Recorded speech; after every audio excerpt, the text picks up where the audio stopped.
Good morning, guys, and welcome back to my channel, or if this is your first time here, welcome to my channel and welcome to today's video. Lily and I don't think you can see her back there, we just pulled up to her pediatrician's office because it is time for her 9-month checkup, which also means it's time for her 9-month update. And even uttering that is insane to me because I feel like once they turn 9 months old, they're basically a year old. These next few months are going to go by so extremely fast, and before I know it, we are going to be celebrating her first birthday, which is so sad to me. She is the baby of our family, of course, and 99.9% going to be the baby of our family.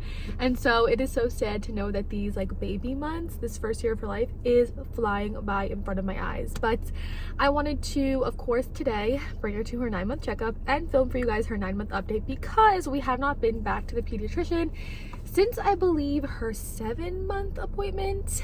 And then there was no 8-month appointment, and I said I was going to film an 8-month update for you guys, and 8 months came and went. And so I'm excited today to update you guys on quite a few things. I feel like a lot has happened with Lily over the last 2 months. She's had a lot of developmental milestones met, and of course she has grown quite a bit. So of course I'm going to go into this appointment, and then after I get out, give you guys the full rundown of her growth and whatever we talk about with the pediatrician. But on top of that, I will give you guys updates on, like I mentioned, milestones that she's met, cute things that she does, and everything like that. But right now it is 9:02 and her appointment is set for 9:15. She did fall asleep on the drive over from the boys' school, which I'm kind of shocked that she did. I'm not sure exactly what time she woke up this morning. I woke up around 6 and it looked like she was still sleeping in there, and then I fell back asleep, and when I woke up at 6:45 she was already up in her crib. So I'm not exactly sure what time she woke up this morning, so I didn't really expect her to fall asleep, but she did. So we're gonna give her a few minutes to rest up because I think she needs shots today. I'm not exactly sure, but I want her to be as happy as possible for this appointment, so I'm gonna let her sleep for a little bit. And before we head in there, I figured I would start the update now and then, like I said, continue it later on. But I did ask you guys over on Instagram for some questions and things you want me to update you guys on, because I want to make sure I'm answering any questions that you guys have about Lily's development. And one of the questions that I got asked, which I think is super fun and interesting to tackle first, is who do I think Lily looks like? Do I think that she looks like Jack or Ben? And I've addressed this, I feel like, in the beginning when she was very little, like newborn, if I felt like she looked like Jack or Ben when she was born. And quite honestly, I really think each of the kids has specifically their own look, but they all have very similar hair colors. The boys' hair is more so blonde, and Lily's is definitely leaning more strawberry now, but they had very similar skin color, hair color, eye color when they were born. So although I feel like she looked very different from Jack and Ben when they were born, there was a similarity between them. And as she's continued to grow, I do see flits of Jack and flits of Ben in her face, but I also see my sister a little bit. I'm actually going to throw up a picture here. I will give you guys a comparison of Lily at 9 months, Jack at 9 months, and Ben at 9 months, so you guys can see for yourselves and tell me who you think she looks like. But last night she was sitting in her high chair and I looked over at her and I was like, oh my god, she kind of looks like my sister in this one specific picture of my mom holding my sister when she was maybe 6 months old. I will go ahead and throw that picture up here for you guys to see. But I was talking with Harris's mom last night once I looked over and I thought I saw Deanna, my sister, in Lily's face, about how I feel like she looks like everybody but nobody at the same exact time. There are moments when I see Jack, there are moments when I see Ben, there are moments when I see myself. When she was really little, maybe around 3 or 4 months old, there was a specific picture of my mom when she was a baby, and I felt like I saw my mom in Lily. Harris's mom feels like she sees Harris in her when she was really little. Also, a lot of people said she looked like Harris's dad. So I feel like Lily looks like everybody but nobody at the same exact time. And even me and Lily, there are moments where I look at her and it's almost like looking in a mirror or looking at my baby pictures where I feel like she looks a lot like me. So although I think that there is a similarity between all of us, I feel like my genes are very strong. There are definitely certain things that set the kids apart, but at the same time I feel like siblings sometimes can look so different. Like Harris's nieces and nephews all have a very specific look. One of them has lighter skin and lighter hair, another one has darker skin and darker hair, one of them has lighter skin and darker hair. Those three, for being siblings, all to me look so different. For me, I feel like my three you can tell that they're siblings. Like, they all look very similar. And yes, I know the boys are twins, so of course they're going to look similar to an extent, but I feel like all my kids share like the same eye color, the same hair color, the same skin color, and a lot of similarities, but at the same time there's distinctly something so different about them. So that is the first thing I wanted to update you guys on. I'm actually going to get going and head in, and then I will continue this vlog when we are done. Miss Lily. Oh my god, she is hard snoozing.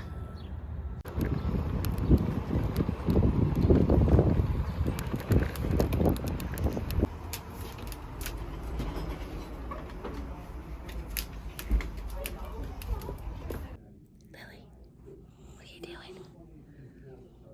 She was not very happy when she had to wake up from the stroller.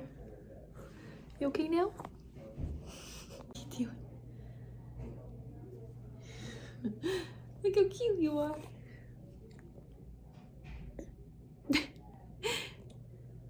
She's so sad. She had to get a little finger prick today, and they told me to take the band-aid off before I drove away.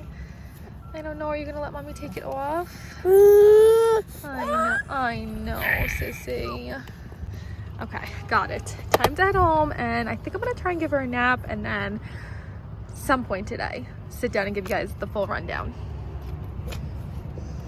Okay, we got home at like 10:15, 10:20. I put little Miss Lil in for a nap, and she finally settled. It is 10:47, so it took her a little bit to settle. I think she was also a little bit upset because of her little finger prick, and I did get her one vaccine, which we will get into in a minute, but I quickly wanted to give you guys the full update on little Miss Lil. So we're going to do my usual, start with growth, like height and weight, and then run through eating, sleeping, and development. So she is 23.3 pounds, and I think in her 7-month update, either her 6 or 7-month appointment slash update, she was 21-ish pounds, 20-ish pounds. So she has gained a good amount of weight, 2-ish pounds. I definitely can feel it. She is so heavy to pick up now, also because she has like full mobility of her body. Like, she will flail around in my arms now, and she is definitely getting very heavy to hold, and I want her to become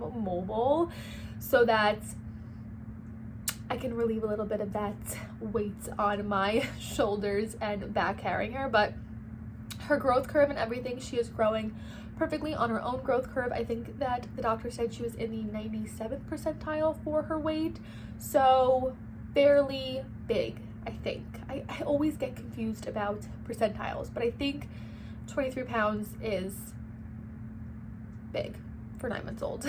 For height, she was 29 inches, and I can't exactly remember what she was at her 7-month or 6-month, whatever I did last, whatever appointment she had last. I definitely should have looked before this, but I think she was like 26 or 27 inches. So again, shot up a little bit in her height.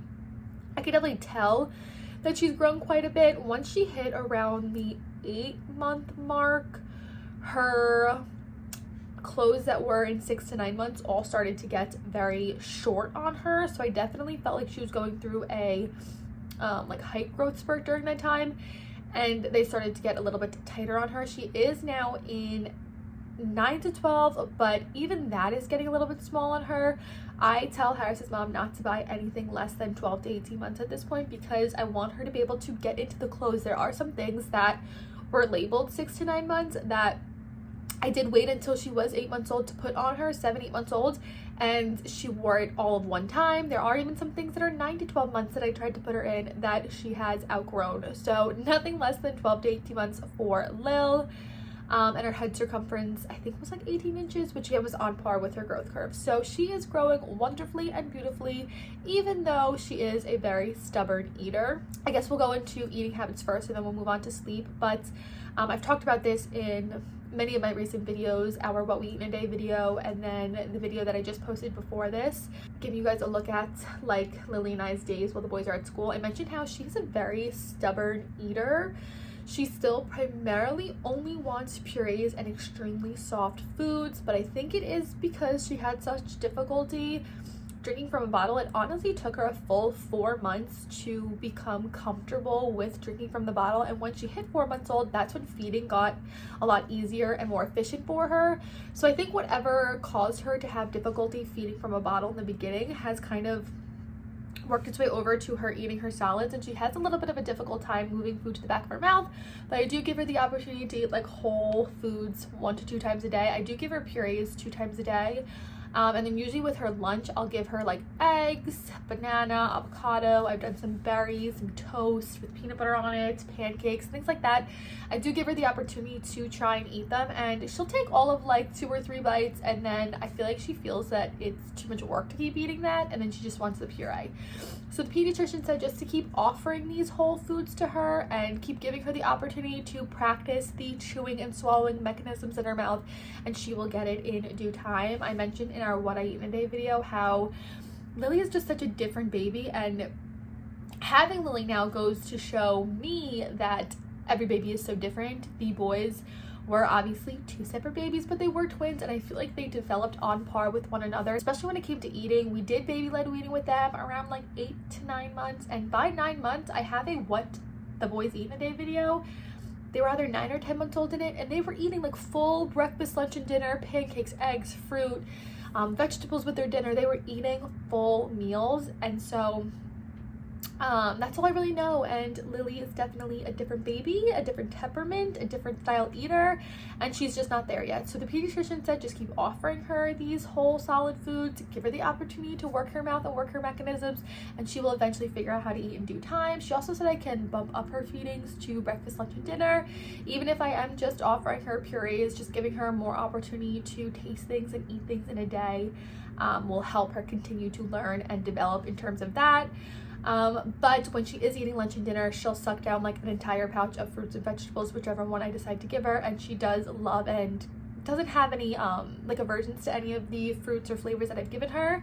And she also doesn't have any allergies, which is really good. But she is still drinking the By Heart formula, 4 bottles a day, mainly 8-ounce bottles. I do try and give her her second bottle of the day, a 6-ounce bottle, so that hopefully she's not extremely full and she'll be more inclined to want to eat when it comes to be lunchtime, because I do give her lunch about an hour after her second bottle.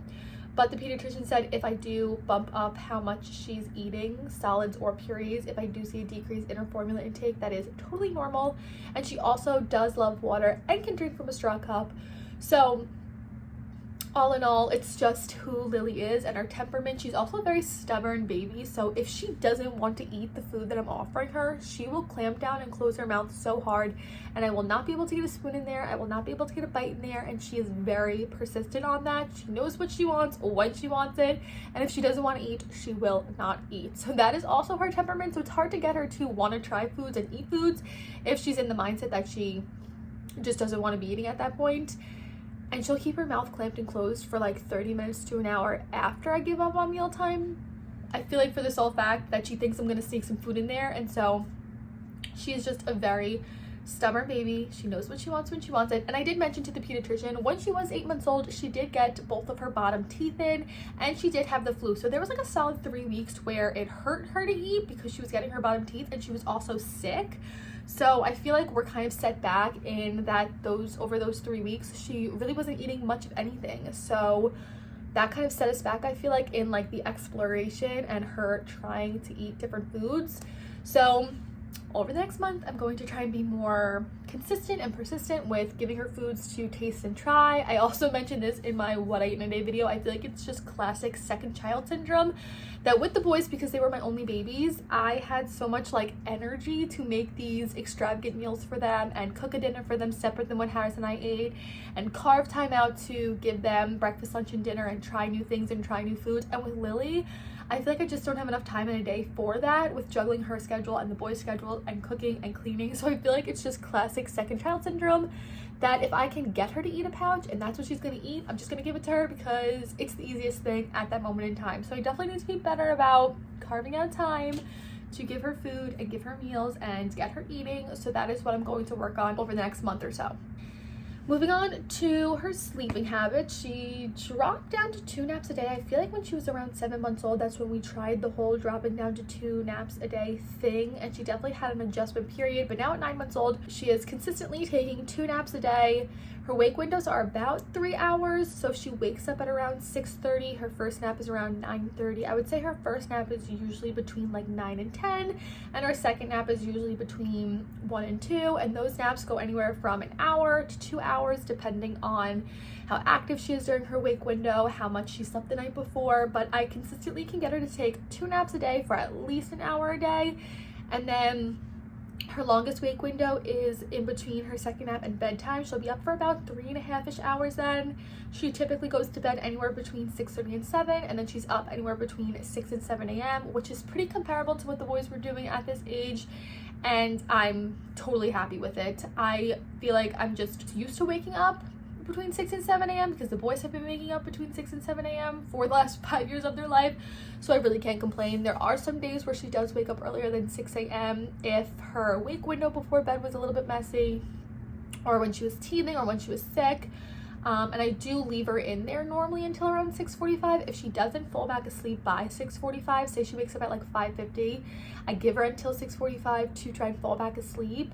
And if she doesn't, she's up for the day. And sometimes she will fall back asleep around like 6:20 and then sleep until 7, which is nice. She doesn't cry or anything like that when she wakes up early in the morning. She'll just like chat to herself, and now that she's rolling, she'll roll around in her bed a bunch. So at least she's not like crying if she wakes up super early in the morning. But on days where there are early morning wakings, I try and not let it become habitual. I don't take her out of bed when she wakes up at 6 a.m. because I don't want her to become used to that. I want her to set her natural biological clock for between like 6:30 and 7. So I leave her in there to see if she'll fall back asleep, and then 9 times out of 10 she will. So that's eating, that's sleeping, that's her growth. Moving on to development, I've already mentioned a few things. She is now rolling like crazy. Once she figured out how to roll back to belly, which is what she did first. She rolled back to belly first, which I feel like they always say belly to back is easier for babies, but for some reason Lily mastered back to belly first. Once she figured that out, there was no keeping her on her back. If I lay her down on the floor, she will roll right over. I can't lay her on her Love Every playmat anymore because she just rolls right off of that. She loves to roll now that she's figured out how to roll, and I would say about a week and a half to 2 weeks after she figured out how to roll consistently from back to belly, she mastered belly to back. Before that, I was having to roll her over or kind of help her get her arms in the right position to begin to roll over. But once she figured it out, now she will consistently go back and forth between back and belly and back, and there is no keeping her still anymore because she can roll and roll and roll and roll the entire length of the living room. So I definitely need to get her a good playpen and playmat situation, since I did get rid of the one that we had for the boys when we were moving. So that is something that I need to get in over the next week or two to get her set up in the den area and give her like her own space where she can safely roll around. But she is rolling. She is not sitting up yet, which the boys didn't sit up until they were around 10 months old. They were a little bit delayed in sitting up, so it's hard for me to gauge what is normal with Lily because all I ever know is like the boys being a little bit delayed on their like different milestones because they were a month premature. But the pediatrician said she's not concerned. She checked her tone and like her muscles and everything like that, and she just barely started to use her hands to lift her up, and she did like crunch her body forward, so she understands the mechanisms of it all, and she will sit up on her own for a few seconds to a minute. The only thing is if she gets excited, she will throw herself back, which scares me. And when if she sees something like a little bit out of her reach and she goes to reach for it, she will topple over and tumble over. So I would say she's about 75% of the way there when it comes to sitting up. And obviously because she's not really sitting yet, she's not going up on all fours and crawling, she's not pulling up to stand yet, she's not crawling, she's not walking, anything like that. So far she's mastered the rolling, and she's about 75%, I would say, of the way there for sitting up. I'm trying to think what else. She does have 2 teeth. She has her 2 bottom teeth. She got those between 7 and 8 months old, and she is now teething for her 2 top teeth. Those are causing her a lot of pain. I can see them. Like if I run my finger over her gums, I can feel like the 2 little lumps. So I definitely think within the next few weeks she's going to get her 2 top teeth in, and then she'll have 4 teeth. She is babbling a lot. She can say dada, she can say mama. Over this last week, she's mastered mama. Before that, she was a consistent dada sayer and goer. She'll say like nana, baba. She'll make like different like sounds with her mouth. Nothing extremely consistent, nothing that would be characterized as like talking, but she has started to echo me, and so she does a lot of like dada, baba, nana, mama, all that kind of stuff, which is characteristic for her age. I don't remember when the boys started consistently talking, but the pediatrician said whatever she's doing right now is consistent for 9 months old. I'm trying to think what else. Talking, teething, different things like gross motor skills wise. She will pass toys back from one hand to the other. She'll kind of like clap her one hand over her fist, not consistently clapping like this, but she'll do this. She's grabbing for a lot of things. She's finally realized that our glasses are not a part of our face, and like Harris's hat is not a part of his head. She will reach for those and try and grab them off of us. She'll reach for my necklaces when she sees them. She'll reach for the boys' snacks. She'll reach to grab toys. She definitely wants to crawl. Like she'll roll over onto her belly and see a toy out of her range, and she'll almost look like a little like flying fish with her limbs. So she's wanting to like scoot forward and crawl, but she hasn't really gotten that down yet. I would say she's like all in all just like so lively now and a lot more interactive. She loves when the boys like run across the living room and jump on the couch, and when they're super active and crazy, she wants to get involved in that. She'll start like screeching and yelling and like flailing around and getting excited with them. She is just a very happy baby, and I've said this I feel like before in my updates. Ever since she turned like 4 months old, a light switch went off and she became such a happy baby, which is so like, it's good for me. I feel like no matter how difficult she was when she was 0 to 4 months old, and how much crying she did, and how much I had to hold her, and how difficult she was to feed, it's like all been worth it, because she is such a happy, content baby now. She rarely cries in a day, and if she cries, it's because she's tired and needs a nap, or she's frustrated. She's actually starting to get frustrated. Like if I take a toy away from her, if I take her spoon away from her, she'll protest and cry. Or like last night, she knocked all the peas off of her tray on her high chair. She started to cry. So she's definitely figuring out like how to communicate with her crying if she like needs something. But other than that, like she doesn't just like cry out like she did when she was younger. She used to cry consistently from like 5 p.m. until midnight. We don't have that anymore. She's just a very happy baby, very easy to keep entertained, very easy to keep content, and I feel like that's all I could ever ask for, because I definitely put my work in and put my effort in when she was younger. I feel like she was a lot of work that, and even the pediatrician said maybe she did have some kind of like infantile colic that I just didn't call it colic back then, or we didn't like diagnose it colic. We said it was GERD, or we said it was reflux, or we said it was like her breathing difficulties or anything like that. But the pediatrician thinks that maybe she did have some kind of infantile colic, and she grew out of it at 4 months old, and ever since then she's just a very happy and healthy baby. So I think that's it. A lot of the things you guys asked, I answered. I got asked if she has any teeth, and yes, she has 2. I got asked if she's rolling over yet, and yes, she is. The main question that I want to answer for you guys was what I answered in the car earlier about the similarities and differences of the kids. So I think that's it for today's video. If you have any other questions, leave them in the comment section down below. I can definitely tackle them in a vlog or something like that, or just shoot me a little DM over on Instagram. I always try and answer you guys if you ask me anything. But I think that's it for Lily. She is 9 months old, which blows my mind. The pediatrician also said that she doesn't have to go back to the doctor until she's a year old, which is only 3 months away, which is insane. Oh, and like I mentioned, she did get that finger prick. They had to take blood for 2 different readings, a lead reading and something else, and I did get her the measles vaccine early. The pediatrician said although she got the measles vaccine now, she will need to get it again when she's 1.